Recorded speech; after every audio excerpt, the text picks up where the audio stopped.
Thank you very much, and nice to meet you all.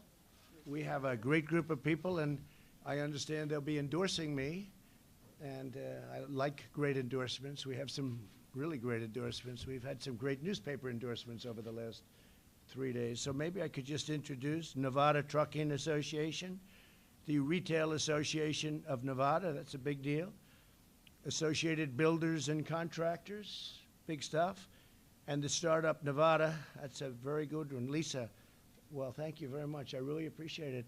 So maybe you could say a few words and we'll talk, and appreciate it very much. Hey, thank you, Mr. President. I'm Paul Enos. I'm the CEO of the Nevada Trucking Association. Very blessed to represent an industry that touches every single sector of our economy. And that was something that really became apparent during this pandemic. This administration took unprecedented steps to ensure that not only did our truck drivers have proper PPE so they could be safe, but that we could deliver all of the things, groceries, toilet paper, meat to our grocery store shelves, deliver medical testing equipment to our first responders. Tax reform that this president has implemented has been phenomenal for our industry. It has allowed us to invest in safer, cleaner trucks that are out there on the road. It has enabled us to increase the wages of our truck drivers. And for our drivers, new hours of service rules that have been passed by this administration have enhanced safety, have made those rules a lot more flexible for our truck drivers, and allowed them to get home at night. This administration has protected our smallest trucking companies, those independent owner-operators, giving them the ability to contract, to be able to go out there and start their own business, work for themselves, achieve the American dream. And at a very human level, Mr. President, this industry has trained almost 1 million truck drivers across the country to recognize and report signs of human trafficking. Great. And we commend your administration's efforts and successes in combating this evil. Thank you very much, Mr. President. I love what you just said, human trafficking. That's great. Thank you very much. Appreciate it. Please. Mr. President, Mary Lau. I'm the President and Chief Executive Officer of the Retail Association of Nevada. We represent large retail operations, pharmacies, grocery stores, and very small retail operations also. Our major retailers in the form of grocers, pharmacies, home improvement facilities, we're honored to serve as essential workers in the United States, and we appreciated Paul bringing toilet paper. How about anybody else? We needed that product. But our small businesses, we represent several thousand, and we are so grateful for the PPP loans, and we humbly request that we get consideration for forgiveness of that loan at $150,000 or less, and in liability reform. And we're looking at that, both of those. Yes, so we sir, are looking and at we it humbly very seriously. Appreciate that. Yes. It is amazing. We appreciate the fact that you have built an amazing economy, and we firmly believe that this president is the key for making the economy great again.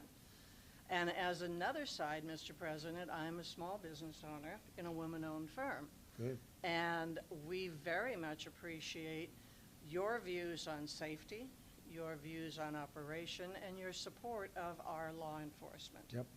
We are proud to serve and honored to support. Thank you very much. Thank you. That's really nice. I appreciate it very much. Thank you, Mr. President. Thank you. My name is Mac Bivey. I'm the President and CEO of the Associated Builders and Contractors of Nevada.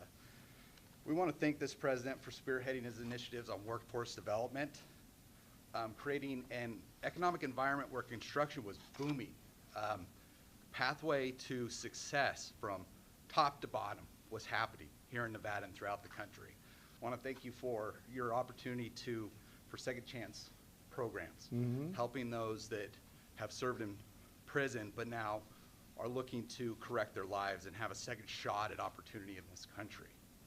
I don't have as much to say as the other ones, but we know that your economic environment, your tax package, all those things were incredible for the business community and for construction, and that goes, again, from the very top all the way down to the very bottom of everybody in the industry, and we want to thank you for that. Really nice. I appreciate it very much. Thank you. Good morning. I'm Lisa Song-Sutton. I'm a board member with Startup Nevada. I'm a local entrepreneur and a former Miss Nevada. Startup Envy's role is a statewide incubator here in Nevada. We support small business owners and the entrepreneurial ecosystem, and we can't do that without support. For me personally, as an attorney turned entrepreneur, I have 4 companies that I started here in the Silver State across varying sectors: real estate, food and beverage, retail, and shipping e-commerce. All of those industries were affected. Not a single sector was spared here in Nevada. And thanks to you and your administration for the swift action that you took to make sure that small business owners like myself and the entrepreneurs that we help had the resources available to them to make sure that we could keep the lights on, to pay our staff, and to just stay afloat during a really uncertain time. Rebuilding the economy is what's important, and in order to do that, we have to support American businesses and American entrepreneurship. So now is the time for private sector to come off the sidelines, to stand up for our communities, to stand up for our small businesses, and recognize that results matter. We see that every day within our small businesses, that being action-driven, results-oriented, detail-oriented, and having hustle and heart are what will carry us through to not only survive, but also thrive. You, Mr. President, have all those qualities as well. It's something that we recognize, and we're very grateful for all the work that you do and your support of American entrepreneurs. Thank you, Thank Lisa, you. very much. So nice. I appreciate it. Anybody else? Anybody? You're together, a couple of doubles? That's good. Well, you've been well represented if that's the case. So I want to thank everybody. We're heading to Arizona. We have a couple of very big ones in a little while, very big ones. They've all been big. I think you've seen it. You've been witness to it. I don't think anybody's ever seen anything like this in the history of our country politically. There's tremendous support. Poll numbers are very good. You don't see the real poll numbers. We have poll numbers in Wisconsin where we're up 1, and yet I see ABC comes out, ABC Washington Post. Of course, they had us 12 down last time. Of course, right before the end, I think they were even, but they had us 12 down about 2 weeks before, and we ended up winning. So, you know, one of those things. But they came out with one down 17, and we have one where we're +1, and most of them have us pretty even in Wisconsin. So they're just suppression polls. It's a shame they can get away with it. It's almost, if you think about it, it's almost like a campaign contribution to the DNC. The good news is our people understand it. They understand it very well. They went through it 4 years ago. And it was actually worse 4 years ago, if you think about it, but they went through it. We're really up in almost all of the states that we're talking about, most of the states. We're up even or very close, doing fantastically in Florida, doing fantastically in North Carolina. We have a Michigan poll that just came out. We're 2 up in Michigan. We have a very good Wisconsin poll that just came out. We're 1 up. Rasmussen has us at 53. 52 yesterday, 53. And head-to-head nationally, we're up in a Rasmussen poll. And Rasmussen was one of the most accurate 4 years ago. So we tend to look at the ones that were accurate 4 years ago.